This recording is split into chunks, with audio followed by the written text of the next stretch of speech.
সুপ্রিয় দর্শক শ্রোতা, আমি নিজামুল হক বিপুল দেশবার্তা টকশো থেকে আপনাদের সবাইকে স্বাগত জানাচ্ছি।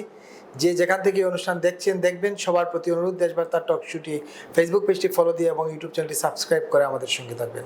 আপনাদের ভালোবাসা আমাদেরকে অনুপ্রাণিত করে, আপনাদের এই উপস্থিতি আমাদের পথ চলার পাথেও।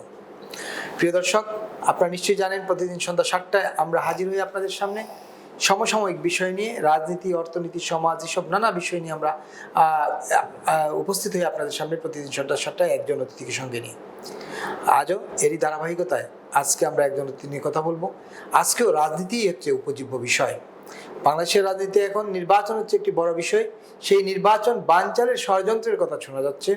খোদ প্রধান উপদেষ্টা নিজে বলেছেন নির্বাচন বানচালের ষড়যন্ত্র চলছে, গুপ্ত হত্যার কথা বলেছেন, পরাজিত শক্তির ফিরে আসা এবং নানা কায়দায় তারের হামলা, এইসব নিয়ে কথা বলেছেন জাতির উদ্দেশ্যে দেওয়া ভাষণে 16ই ডিসেম্বর। আমরা এই ষড়যন্ত্র তত্ত্ব নিয়ে কথা বলতে চাই, কথা বলবো আমাদের অতিথির সঙ্গে। বাংলাদেশের আগামী নির্বাচনের ভবিষ্যৎ নিয়ে, নির্বাচনকে আদৌ যথাসময়ে অনুষ্ঠান করা সম্ভব। এবং আপনারা নিশ্চয়ই জানেন বিএনপি, বাংলাদেশ জাতীয় দল বিএনপির ভারপ্রাপ্ত চেয়ারম্যান তারেক রহমান আগামী 25 ডিসেম্বর দেশে ফেরার কথা রয়েছে। সব কিছু ঠিকঠাক থাকলে তিনি দেশে ফিরবেন। তার এই দেশে ফেরা নিয়ে আমরা কথা বলার চেষ্টা করব। তাহলে আর দেরি না করে আমরা সরাসরি অতিথিকে যুক্ত করে নেই।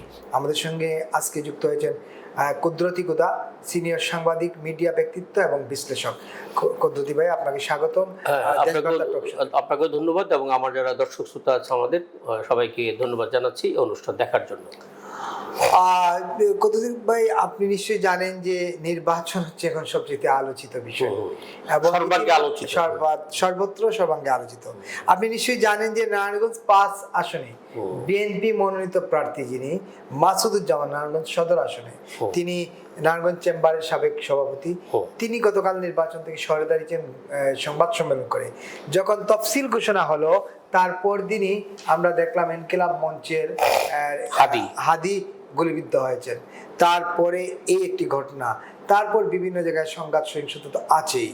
প্রধান নির্বাচন কমিশনার বলছেন যে প্রথম দিন তিনি বলেছিলেন যে তফসিল ঘোষণার পর দিনে তো একটা ঘটনা আমার মাথায় বাস করলো, আর দ্বিতীয় দিন তিনি বলছেন যে এরকম টুকটাক ঘটনা ঘটতেই পারে, এটা বিচ্ছিন্ন ঘটনা। সার্বিকভাবে আপনি কি দেখছেন আসলে? ধন্যবাদ বিপুল আপনাকে এটা ইম্পর্টেন্ট প্রশ্ন করার জন্য। আর কি আমার কাছে সব মিলে একটা অশনি সংকেত মনে হচ্ছে। অশনি সংকেত এই কোনো মনে হচ্ছে যে আপনারা দেখছেন যে গতকাল যে নির্বাচন থেকে সরে দাঁড়ালো মাসুদুজ্জামান, আমি ওনাকে চিনি। সে বিএনপির নিবেদিত ছিল এবং তাকে অত্যন্ত ঝেঁকে টেকির তারেক রহমান ঘোষণা তাকে নমিনেশনটা দিয়েছে। উনি সরে দাঁড়িয়েছেন। উনি জানিয়েছেন যে ওনার নিরাপত্তা, ওনার ফ্যামিলি, ওনার মিসেস এবং ওনার আত্মীয় স্বজনরা সব মিলে সবাই বলতেছে যে ইলেকশনে যাওয়ার দরকার নেই, রিস্ক হয়ে যাচ্ছে। ঠিক আছে, সার্বিক পরিস্থিতি বিবেচনা করে উনি ঘোষণা দিয়েছেন।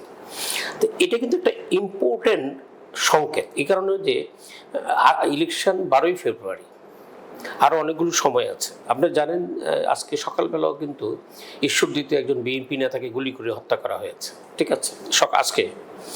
তো এই সবগুলো মিলিয়ে এবং আইনশৃঙ্খলা পরিস্থিতি ঠিক এটাকে স্বাভাবিক বলার কোনো যৌক্তিক কোনো কারণ নাই। তো আমার যেটা মনে হচ্ছে, আপনি যে প্রশ্নটা করছিলেন যে আপনি কি, আমার মনে হচ্ছে যে আগামীতে মানুষের তো দিন শেষে প্রাণটা গুরুত্বপূর্ণ, জীবনটা গুরুত্বপূর্ণ। হ্যাঁ, ঠিক আছে, বেঁচে থাকাটা গুরুত্বপূর্ণ।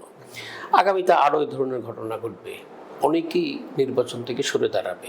যদি ল অ্যান্ড অর্ডার সিচুয়েশনটা যদি আপনি ঠিক না করতে পারেন, মানুষ যদি নিরাপত্তা বোধ না করে, সমাজ, দেশ, রাষ্ট্র যদি নিরাপদ না থাকে, তাহলে আপনি কোনো কাজে সুষ্ঠুভাবে করতে পারবেন না। নির্বাচন তো একটা গুরুত্বপূর্ণ বিষয়। ঠিক আছে, তো যেটা আপনি আবার বলছিলেন যে আমাদের চিফ ইলেকশন কমিশন বলছে যে এটা বিচ্ছিন্ন ঘটনা, এটা আসলে কি আমাদের মর্যায় মনে হয় চলে গেছে। আমাদের প্রথম দিন তিনি বলেছিলেন যে তফসিল ঘোষণা করলাম, পরদিনই একটা গুলির ঘটনা ঘটে গেল, আর এর পরদিন তিনি বলছেন এটা বিচ্ছিন্ন ঘটনা। এটা বিচ্ছিন্ন ঘটনা না, এটা আসলে বাংলাদেশের স্বরাষ্ট্র মন্ত্রণালয় যিনি চালান, যারা এই পর্যন্ত যারা চালিয়ে আসছে আর কি। আলতাফ হোসেন চৌধুরী একদিন বলছিল যে আল্লাহর মাল্লা আল্লাহ নিয়ে যেন চেয়ারের একটা ত্রুটি আছে, আর উনিও আগের সিইসির মতোই কথা বলছেন যে এটা কোনো ঘটনা না, এটা বিচ্ছিন্ন করে এরকম ঘটনা ঘটতেই পারে। আমি মনে করি এই ধরনের পদে থেকে ইলেকশনের আগে আরও একটু প্রাজ্ঞ তার সাথে কথা বলা, মানে আমি উইজডম বেসড কথা বলা, যাতে করে জনগণ আশ্বস্ত হয় না ঠিক আছে এই ঘটনা ঘটছে। ইলেকশন তাফসিল ঘোষণার পরে নিয়মটা ছিল যে যদিও আমাদের তত্ত্বাবধায়ক সরকার নাই, অন্তর্বর্তী সরকার, টোটাল অ্যাডমিনিস্ট্রেশন পুলিশ টুলিশ নির্বাচন কমিশন আন্ডারে চলে যায়, কিন্তু এটা যায় নাই। কিন্তু তাই নাকি? কই আমি তো এটা দেখি না যে নির্বাচন কমিশন কোনো চিঠি পাঠাচ্ছে যে এই জন্য দাও, এই জন্য ট্রান্সফার পোস্টিং কিংবা এখানে এখানে হবে সেক্রেটারি ডিসি এসপি বদলি টদলি ওরা দেখবে, এরকম কোনো মানে কারণ কিংবা কোনো উদাহরণ আমি দেখছি না এই কয়েকদিনে। এই এই নাড়া পড়ে যাওয়ার কথা না, সবাই ইলেকশন কমিশন মুখী হয়ে যাওয়ার কথা, আমলারা পুলিশরা যে কোথায় কোথায় পোস্টিং টোস্টিং এগুলি, এখন এগুলি তো নাই, ঠিক আছে এগুলি নাই। যেহেতু এগুলি নাই এখনো আমি মনে করি আর কি যে এই ইলেকশনের যে প্রস্তুতির আপনি যেটা বলছিলেন, আমরা যেটা আলোচনা করছিলাম যে তাহলে এইটাও একটা প্রস্তুতির ঘাটতির মধ্যে পড়ে। আর আমি যদি করায়ত্ত না করতে পারি, মানে আমার আমার আমার এরিয়াতে আমার ক্ষমতা ইলেকশনটা মানে ইনক্লুসিভ করার জন্য আমি যদি ক্ষমতাটা ধরে রাখতে না পারি, তাহলে আমি ক্ষমতা ব্যবহার করে সুষ্ঠু ইলেকশন করতে পারবো না। তার মানে আপনি দুটো বিষয় খুব গুরুত্ব দিয়ে বললেন যে অশনি সংকেত আপনি দেখছেন এবং আরো ঘটনা ঘটবে মাসুদুজ্জামানের মতো।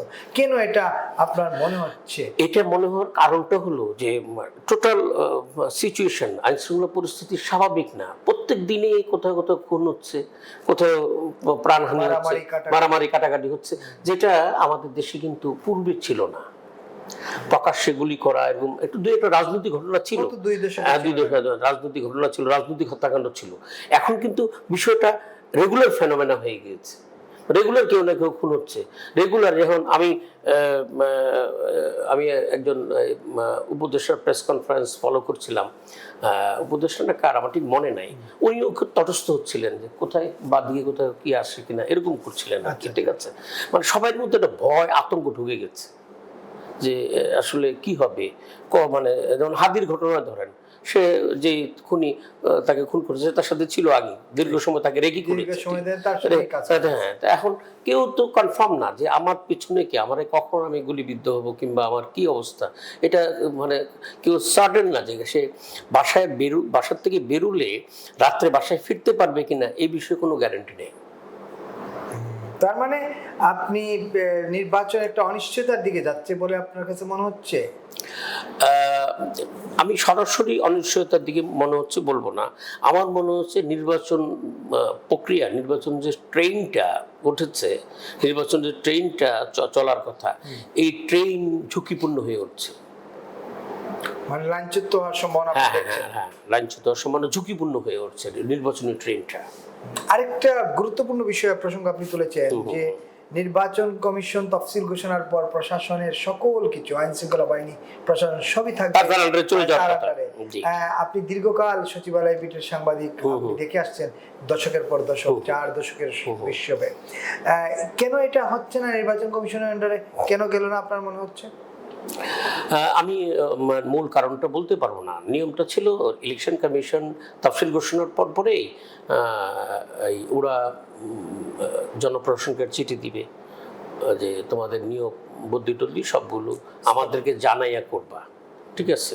এবং ক্যাবিনেটও এই ধরনের একটা সিদ্ধান্ত, একটা প্রজ্ঞাপন জারি করবে যে জনপ্রশাসন মানে টোটাল সিভিল অ্যাডমিনিস্ট্রেশন নির্বাচন কমিশনের তত্ত্বাবধানে থাকবে, নির্বাচন নিয়ন্ত্রণে থাকবে। হ্যাঁ, এই ধরনের একটা ওদের একটা প্রজ্ঞাপন জারি হওয়ার কথা ছিল, কিন্তু এটা আমি এখনো দেখি নাই। কিংবা ইলেকশন কমিশন থেকেও জানি না যে ওরা ট্রান্সফার পোস্টিংগুলি ওরা দেখছে কিনা, ইলেকশন মানে প্রশাসন সাজাচ্ছে কিনা এই সম্পর্কে আমার কোনো ধারণা নাই এবং আমি জানি না। কিন্তু পূর্বে এটা ছিল, যখন তত্ত্বাবধায়ক সরকারগুলো ছিল, তখন তফসিল ঘোষণার সাথে সাথে ওরা চলে যেত ওই দিকে, ঠিক আছে। হ্যাঁ, তত্ত্বাবধায়ক সরকার শুধু তাকে অন্য মানে লেজিটিমেট যে সহযোগিতা এটা করতো, আর প্রশাসন সরাসরি ইলেকশন কমিশন হ্যান্ডেল করতো। আরেকটা বিষয়, তাহলে এই যে ষড়যন্ত্র তত্ত্বের কথা বলা হচ্ছে, যে নির্বাচন বানচাল করার ষড়যন্ত্র চলছে, খুব প্রধান উপদেষ্টা বলছেন, জামাতের পক্ষ থেকে বলা হচ্ছে, এনসিপির পক্ষ থেকে বলা হচ্ছে, নির্বাচন ট্রেন যখন স্টার্ট করলো, তখন নির্বাচন বানচালের ষড়যন্ত্র, এটা কি বার্তা দিচ্ছে আসলে একদম সরকার প্রধান থেকে শুরু করে? না, এটা চমৎকার প্রশ্ন করছেন আপনি। গতকাল কিন্তু এই আমাদের 16 ডিসেম্বরের মহান বিজয় বিজয় দিবস। দিবসে এই এনসিপি নাহিদ ইসলাম একটা কথা বলছে যে যে সিচুয়েশন চলতেছে এই সিচুয়েশনে নির্বাচন করাটা ঝুঁকিপূর্ণ কিংবা অসম্ভব, এরকম একটা শব্দ অসম্ভব এরকম আমি যেটু পত্রিকা দেখলাম আর কি। তো তারা ওনারা এনসিপি মানে কিংস পার্টি, ঠিক আছে, ওনারা নিজেরাই সংশয় প্রকাশ করছেন উনি নিজে যে এটা হতে পারে না। জামাত বলছে যে এই এই মুহূর্তে ইলেকশন এইভাবে হওয়া ঠিক না, মানে এটা পিছানোর একটা প্রক্রিয়ার মধ্যে মনে হয় আছে।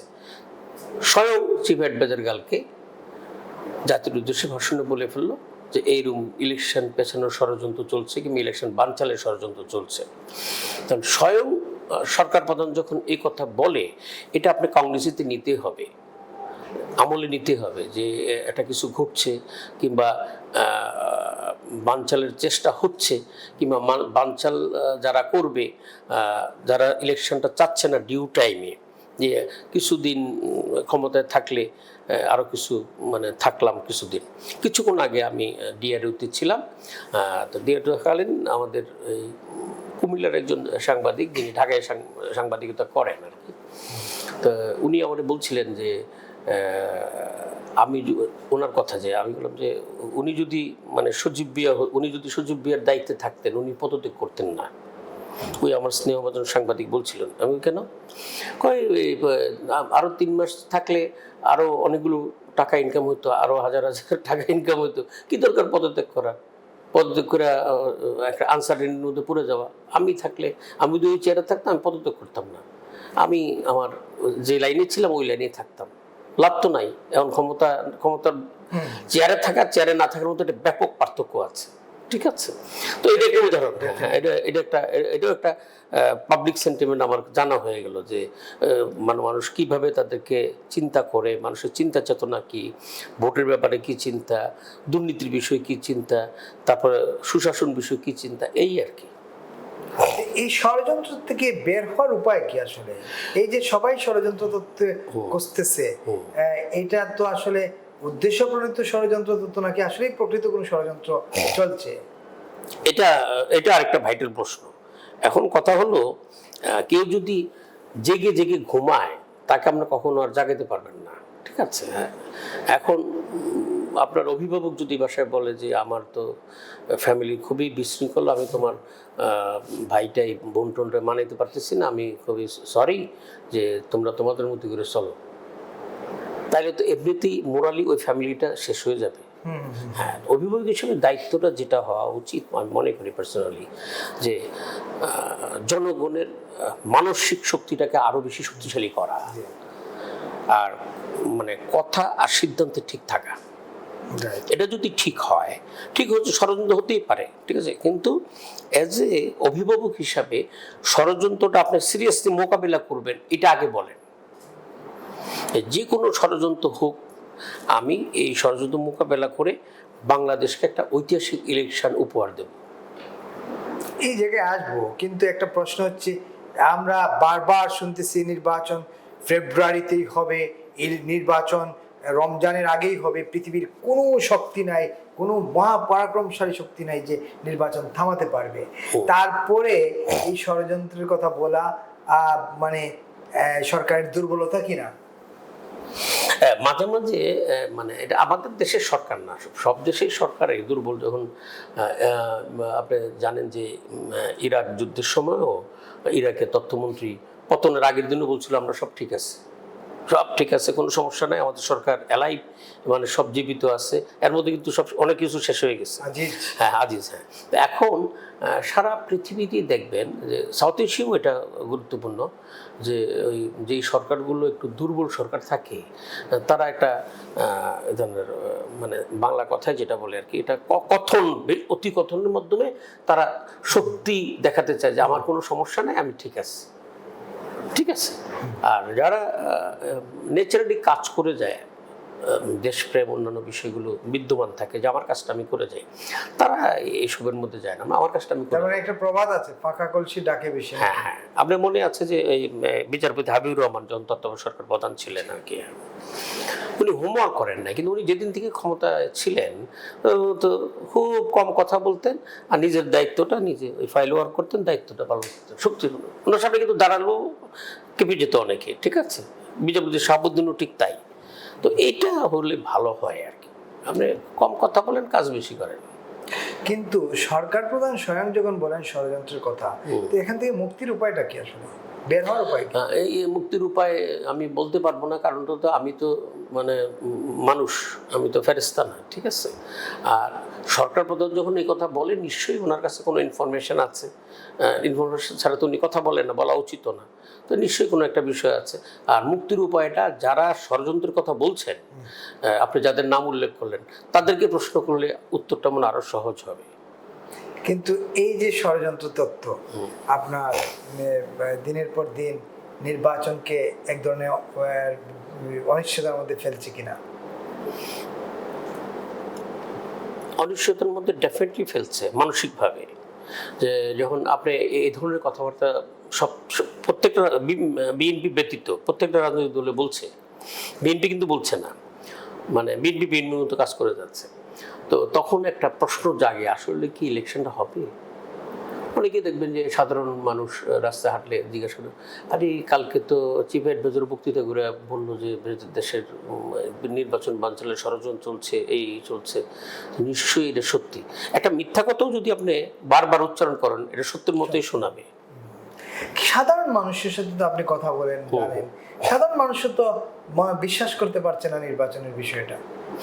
এটা সত্য, মানে এটার কারণে একটু আগে যেটা বললাম, যে বিভিন্ন কথাবার্তা কানে আসতেছে, বিভিন্ন কথাবার্তা যে নির্বাচন হবে না, ডিলে হবে, কিংবা আইন শৃঙ্খলা পরিস্থিতি, তারপরে এই যে হাদি, তারপরে এই যে রেগুলার একজন সরে দাঁড়ালেন, আরও কয়েকজন সরে দাঁড়ানোর প্রক্রিয়ার মধ্যে আছে, আমি আমার যেটুকু ইনফরমেশন আর কি। তো এইভাবে মানুষ একটা অনিশ্চয়তার মধ্যে পড়ে গেছে। আগে তো মানুষের প্রাণ বাঁচাইতে হবে, আমি বেঁচে থাকতে হবে, বেঁচে থাকার পরে আমার অন্যান্য অ্যাক্টিভিটিস হবে। তো মানুষ এখন রাজনীতিবিদ হোক, আপনার সাংবাদিক হন, আমলা হন, যে হন, সবাই আগে প্রাণে বাঁচতে চায়, জীবনটা রক্ষা করতে চায়।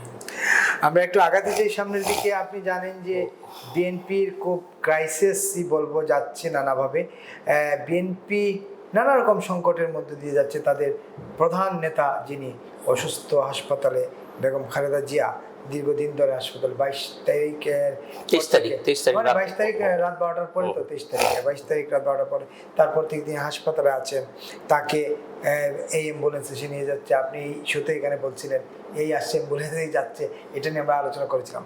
শেষমেশ তারেক রহমানের দেশে ফেরা নিয়ে একটা অনিশ্চয়তা ছিল। আর সম্প্রতি মির্জা ফখরুল ইসলাম প্রথমবারের মতো বলেছেন যে অফিসিয়ালি প্রথমবারের মতো বলেছেন, এর আগে অনেক নেতা বলেছেন কিন্তু এটা কোনোটাই ধর্তব্যের মধ্যে ছিল না। যখন মির্জা ফখরুল বলেন তখন তো এটা কাউন্টেবল। আর তিনি বলেছেন 25 ডিসেম্বর তাদের নেতা দেশে ফিরবেন, বিএনপির ভারপ্রাপ্ত চেয়ারম্যান তারেক রহমানও বোধহয় ফেরার একটা প্রক্রিয়ার মধ্যে আছেন। আপনার কাছে কি মনে হচ্ছে, নাকি আগের মতোই তারিখের মধ্যেই থাকবে, নাকি আসলেই ফিরছেন তারেক রহমান? এটা মানে মিলিয়ন অফ কোশ্চেন আর কি, মানে বড় প্রশ্ন, জটিল প্রশ্ন। তবে আমি বিশ্বাস করতে চাই, বিশ্বাস করার কিছু কারণও আছে, যে উনি 25 তারিখে আসবেন। মানে যেহেতু আপনি যেটা বলছিলেন যে মির্জা ফখরুল বলেছে, আমিও একটু লন্ডন ভিত্তিক অন্যান্য আত্মীয় স্বজন যারা আছে খবর টবর নিয়েছি আর কি। আরেকটা বিষয়, আমি ঢাকার বাইরে ছিলাম কয়েকদিন, তো ঢাকার বাইরে থাকার কারণে বিএনপির নেতাকর্মী কয়েকজনের সাথে, লোকাল নেতাকর্মীর সাথে দেখা হয়েছে বিভিন্ন জেলায়। তারা আমরা বলছিলেন যে 25 তারিখ ঢাকায় যাওয়ার তার ডিসিশন দেওয়া হয়েছে, ঢাকায় তারেক রহমান আসবে, ওনার একটা ব্যাপক সম্বর্ধনা কিংবা সমাবেশের জন্য, যাতে একটা পপুলারিটিটা ধরে। হ্যাঁ, তো যেহেতু কয়েকটা জেলায় আমি গিয়েছি, তথ্যগুলো আমার কাছে আসছে, যেমন তারা জানিয়ে দিয়েছে যে তোমরা 25 তারিখ আসবা, তাইলে এখন এই দিন শেষে 25 ডিসেম্বর আমি এটা গভীরভাবে বিশ্বাস করতে চাই, এবং আমি মনে করি উনি 25 তারিখ আসবেন। তার মানে তারেক রহমান, আপনি আপনার বিশ্বাস থেকে বলতেন যে 25 তারিখে তিনি ঢাকার মাটি স্পর্শ করবেন? হ্যাঁ, করবে। তারেক রহমান স্পর্শ করলে একটা সুবিধা দেশের রাজনীতির জন্য, সেটা হলো যে এখন যে ক্রাইসিসটা চলছে, দেশের যে ক্রাইসিসটা, আই থিঙ্ক যে তারেক রহমান একটা বড় দলের ইনফ্যাক্ট উনি চেয়ারম্যান, বেগম যে যেহেতু অসুস্থ, উনি আসলে রাজনৈতিক যে নিয়ন্ত্রণটা উনি যদি সরাসরি নিতে পারেন, তাহলে দেশের এই যে ল অ্যান্ড অর্ডার, অন্যান্য বিএনপির ক্রাইসিসগুলো, অন্যান্য ছোট ছোট ক্রাইসিসগুলো উনি দ্রুত মোকাবেলা করতে পারবেন, এটা আমি বিশ্বাস করতে চাই। তারেক রহমানের এই অনুপস্থিতি দীর্ঘদিন ধরে বিএনপি তো ভুগতেই ছিল এবং বিএনপির রাজনীতিতে নানা রকম সংকট যাচ্ছে। আপনি বলছেন তার উপস্থিতি সংকট থেকে উত্তম, তার উপস্থিতি কি নির্বাচনে প্রভাব ফেলতে পারবে নাকি না তার উপস্থিতি বড় নির্বাচনে অনেকটা শঙ্কার মধ্যে থাকবে? না, তারেক রহমান দেশে ফিরলে সংখ্যাটা কেটে যাবে, অনেকটাই কেটে যাবে। এটা কেন? উনি রাজনৈতিক নিয়ন্ত্রণ নিতে যদি পারে, পলিটিক্যাল নিয়ন্ত্রণ, আগে আসলে আরও সুবিধা হতো, যেটা মানে প্রেশার বলতে, একটা প্রেশার গ্রুপ বলতে একটা কথা আছে। তারেক রহমানের উপস্থিতি আর অনুপস্থিতির মধ্যে ব্যাপক পার্থক্য বাংলাদেশ। হ্যাঁ, তো তারেক রহমান যদি বাংলাদেশে থাকে, উনি যদি বিভিন্ন রাজনৈতিক প্রশ্নে, প্রশাসনিক প্রশ্নে, অন্যান্য দেশের বিষয়গুলোর সাথে, যে বিষয়গুলো এখন আলোচনায় আছে, যে নির্বাচিত এই সরকার এইগুলি দিয়ে দিচ্ছে, ওইটা দিয়ে দিচ্ছে, ওইটা দিয়ে দিচ্ছে, এইগুলি উনি আলোচনা করে সলভ করতে পারবেন আশা করি আর কি। উনি হয়তো বলবেন, উনি হয়তো বা কেয়ারটেকার মানে অন্তর্বর্তী সরকার প্রধানের সাথে সাক্ষাৎ করবেন, সাক্ষাৎ করে উনি হয়তো বলতে পারবেন যে, উনিই বলতে পারবেন, অন্যরা এটা পারবে না, যে না আমরা ইলেকটেড গভর্নমেন্ট আসলে আমরা আসি, যাই আসুক, আমরা এটা সিদ্ধান্ত নেব, এটা আপনার সিদ্ধান্ত নেওয়ার। এই ঘটনার ক্ষেত্রে তো আসলে ইলেকটেড গভর্নমেন্ট, ইলেকটেড গভর্নমেন্ট সরকারই আসলে করার কথা, কিন্তু আমাদের দেখা যাচ্ছে যে ইলেকটেড সরকার নয়, একটা অন্তর্বর্তী সরকার, যাদের কোনো ম্যান্ডেট নাই, তারাই সবকিছু করে ফেলতেছেন। এটা একটা বড় প্রশ্ন। না, তারেক রহমান যদি দেশে 25 তারিখে আসবে, উনি দেশে ফিরলে এই যে আমরা যে আলোচনাগুলো করছি, এই সংকটগুলো কেটে যাবে। এবং বিএনপির অনেক সমস্যা আছে, কিন্তু তাদের মানে নেতা কিংবা তাদের দলীয় অনেক বিষয়গুলি আছে, যেটা তারা সিদ্ধান্ত নিতে একটু দেরি করে, কিংবা অনেক সময় এই সিদ্ধান্তটা লন্ডন পর্যন্ত যেতে দেরি হয়, কিংবা বাক্যটা, অর্থটা অন্যরকম হয়ে যায়। তো তারেক রহমান সরাসরি ঢাকায় থাকবেন, এই সমস্যাগুলো আর থাকবে না। একেবারেই। এই লম্বা সময় দিলেন কুদরতি কুদা ভাই, আপনাকে অসংখ্য ধন্যবাদ আজকে দেশবার্তা টক শোতে সময় দেওয়ার জন্য। নিশ্চয়ই আগামীতে আবার আপনার সাথে দেখা হবে অন্য কোনো অনুষ্ঠানে, দেশবার্তারই কোনো অনুষ্ঠানে। সেই পর্যন্ত আপনি ভালো থাকবেন, নিরাপদ থাকবেন। আপনাকেও ধন্যবাদ এবং দর্শক শ্রোতাদেরকেও ধন্যবাদ জানাচ্ছি অনুষ্ঠান দেখার জন্য। প্রিয় দর্শক, আমরা এতক্ষণ শুনছিলাম বাংলাদেশের নির্বাচন, ষড়যন্ত্র তত্ত্ব এবং তারেক রহমান দেশে ফেরা নিয়ে আজকের এই আলোচনায় আমাদের সঙ্গে ছিলেন মিডিয়া ব্যক্তিত্ব, সাংবাদিক, সিনিয়র সাংবাদিক এবং বিশ্লেষক কুদরতি কুদা। আমরা আসবো আগামীকাল আবারও যথারীতি অন্য কোনো অতিথি নিয়ে। সেই পর্যন্ত আপনারা ভালো থাকবেন, নিরাপদ থাকবেন, সাবধান থাকবেন এবং অবশ্যই নিজের প্রতি খেয়াল রাখবেন, সেই আশাবাদ ব্যক্ত করে প্রত্যাশা নিয়ে আমরা এই অনুষ্ঠান এখানে শেষ করছি। আজকের মতো শুভ সন্ধ্যা।